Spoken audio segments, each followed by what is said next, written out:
Galgendood is the second full-length album from Gateway, which is a Bruges, uh, Belgium-based solo death doom metal band, which is heavily atmospheric.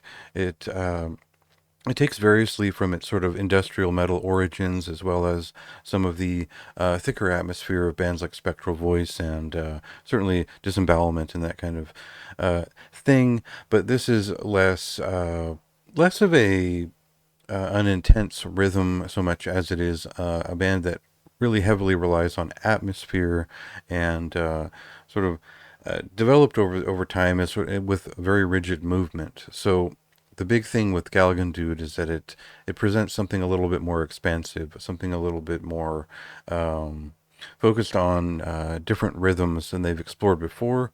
And we'll sort of get into the atmosphere of the record right here with a clip, and then I'll sort of try to explain why this is, interesting to me.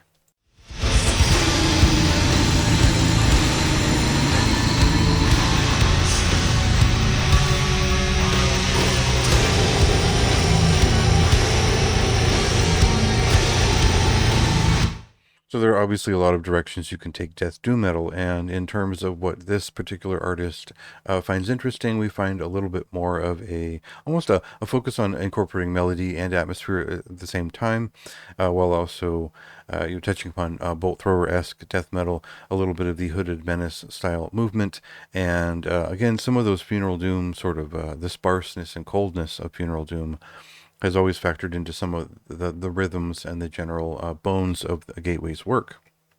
So, in some ways, you get the rigidness you would expect from past works, but also you get the riffs and the sort of the involved atmosphere that is feels newer to the band in terms of following up on the previous EP from them, which I liked quite a bit. I thought like Flesh Reborn was sort of where my interest in the band peaked above that point, and I think this expands upon that in a substantial way.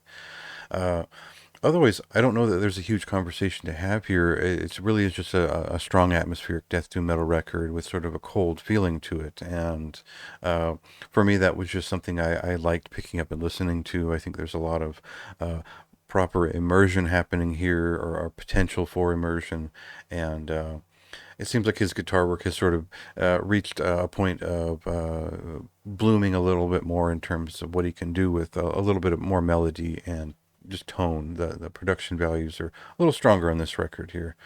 So, yeah, this is just a general high recommendation. I don't think that it stands out with like a big conversation that'll sort of keep me coming back to it, but I think that it's very strong work. It's above average for my taste, and I really like the sensibilities and the sort of the craft that the artist is bringing to this song, album. So it might be easy to overlook for some, but if you're a death doom metal fan, I think this is essential for the month, and certainly one of the more interesting records in this style this month. So check that out, and you can read my thoughts on in the review. This was sort of like a tough review to sort of chip away at something interesting to talk about, but it's there to read, and you can listen to the album now.